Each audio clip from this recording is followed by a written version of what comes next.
The Gita, no doubt, has already become the Bible of Hinduism at that point of time. And it fully deserves to be so. But the personality of Krishna has become so covered with haze that it is impossible today to draw any life giving inspiration from that life. Moreover, the present age requires new modes of thought and new life. So if you see, he was rejecting even Krishna and the Gita at that point of time. Because if you think from a psychological point of view, he had a psychology of Upanishad. He wanted people to go towards Upanishad. Let's go further. Reference is again given. The complete work of Swamy Vivekananda. If you want, you can verify. So before even coming in touch with Ramakrishna Paramhans, we have not even reached up to the level where I can introduce Swamy Vivekananda to Ramakrishna Paramhans. But slowly we will come onto that slide.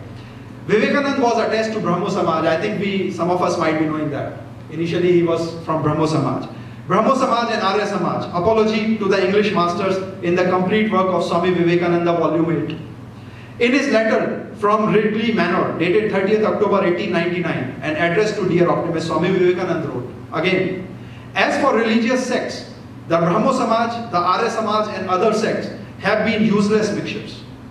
So if you see, he used to consider Arya Samaj, which actually exploded in India at that point of time and removed so much of social evil from the Hindu society, is a useless mixture. They were only voices of apology to our English masters to allow us to live. This really doesn't make a lot of sense. We have started a new India, a growth, waiting to see what comes. We believe in new ideas only when the nation wants them. And what will be true for us? The test of truth for this is Brahmo Samaj is what our masters approve. So please read this very carefully, what he is saying. What the Indian reasoning and experience approves, the struggle has begun. Not between Brahmo Samaj and us, they are gone already, but a harder, deeper and more terrible one. So here he has expressed his feelings very clearly. He doesn't consider Brahmo Samaj as a competitor. It's something else which he considers now as a competitor, and he doesn't like that society or a Samaj.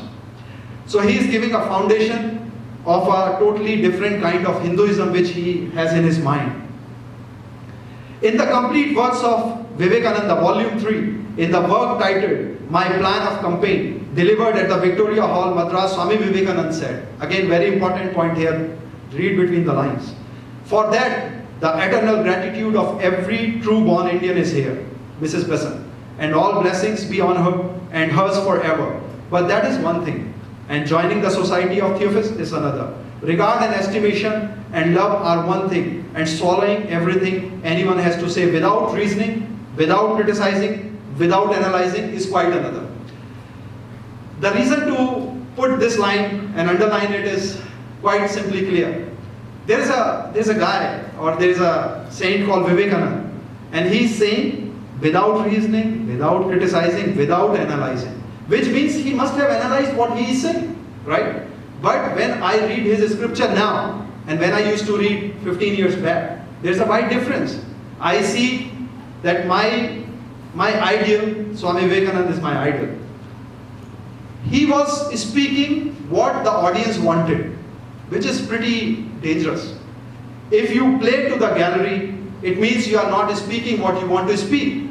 You are trying to speak what the people want to listen, which is not a good communication, right? Second point, many places I have seen a contradictory views which he has given, which you are going to see in next few slides, and you can think yourself. Swamy Vivekananda philosophical understanding in first part of his life. So what I did, I divided his life into two sections. This is the first part of his life with reference, nothing from my side. Vivekananda was attached to Brahmo Samaj. He used to consider himself God. Reference, Naren, the Man and Spirit of Vivekananda by D.N. Gautam. You can read this book, buy this book. So he used to say, Aham Brahmasmi, I am God. That was the concept which Swamy Vivekananda used to follow, that he is God. Then he came in contact with Paramahansa, who had no relation with Vedas or Upanishad. So important point here, the guru of Swamy Vivekananda was not an educated man, like he never studied Vedas or Upanishad. But yes, he was a yogi. He was a yogi. So if we have this understanding that one needs to be Vedic scholar to become a yogi, that is not correct.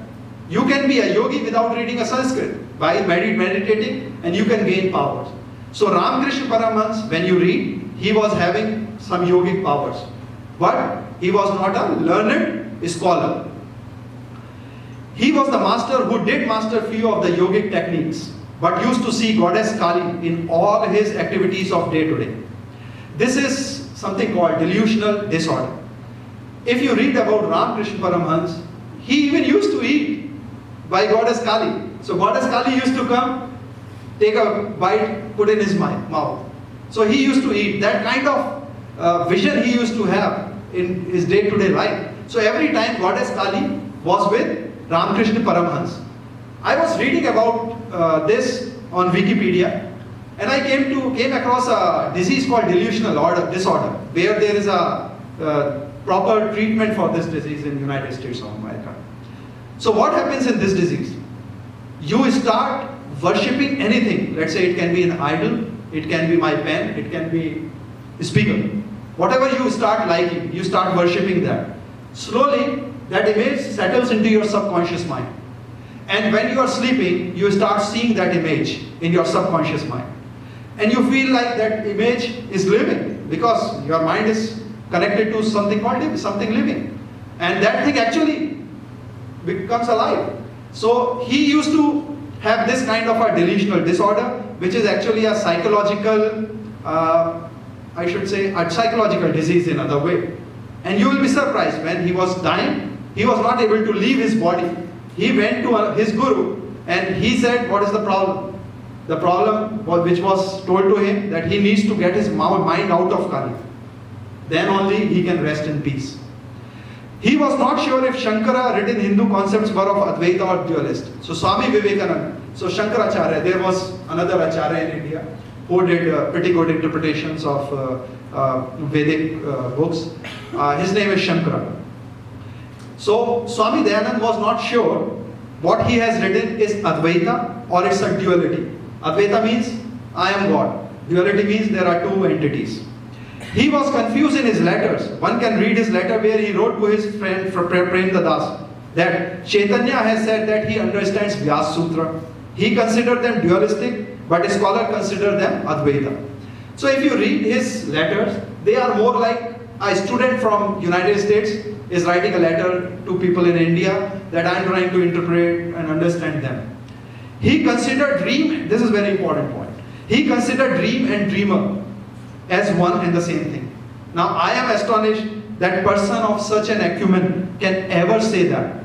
Does it mean that karma and person performing karma is one and the same thing? Or does it mean knowledge, this knowledge which we all are gaining, and you are one and the same thing? Do you think this knowledge and you all are one and the same thing? No, right? We can simply say, yeah, this is the knowledge which we are getting now. After some time, yes, it will go into me. But it's not one and the same thing.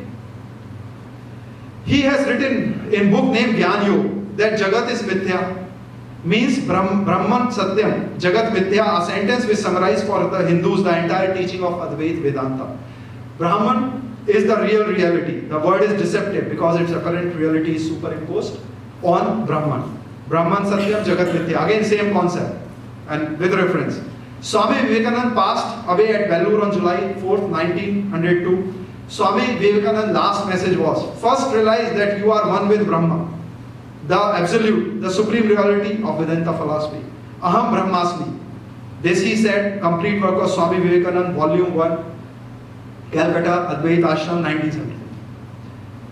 Coming back to something which is very, it's not my objective to criticize any religion or anything. I am just presenting whatever these great souls have written in their books. Idol worship. He was confused and had contradicting views on this issue. In his book Bhagwan Ramakrishna, Dharam Tatha Sangha, on page 5, he mentioned that God takes birth in order to protect Dharma again and again. Now we all know in Vedas what it is written, Na tasya pratima asti. I don't have any image. God is omniscient, omnipresent, omnipotent. But he has written that God takes birth. In Bhakti Yoga, page 43, he writes that it is important to worship God in the form of human being. In Prem Yoga 51, he writes that God is omnipresent. It is not possible to worship His infinite form. Only way it is possible to worship is in human form. Now, can anyone explain me this? Prem Yoga 51, he writes God is omnipresent. It is not possible to worship His infinite form. Only way it is possible to worship Him is in human form. Now, how can that happen? Something which is infinite, how can you worship Him inside something small? Infinite means present everywhere, right? And when you localize the particular thing, you cannot even think about how this concept can become true. Once Maharaja of Alwar, this is a very good incident from Swamy Vivekananda Charit, page 426. Once Maharaja of Alwar made fun of an idol.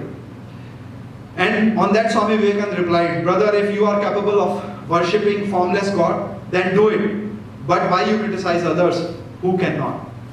So Maharaja of Alwar was making fun that there is a painting and people worship idols. This is wrong. So Swamy Vivekananda said, "Okay, there is a painting of your ancestor. Why don't you go and spit on the painting? How you will feel? You will feel bad, right? In the same way, you should not criticize the person who is worshipping an idol. Doesn't make a lot of sense." He further says in Bhakti Yoga, page 55, if idol is of some Devi or Devta, then it cannot be worshipped. See the contradiction here. Bhakti Yoga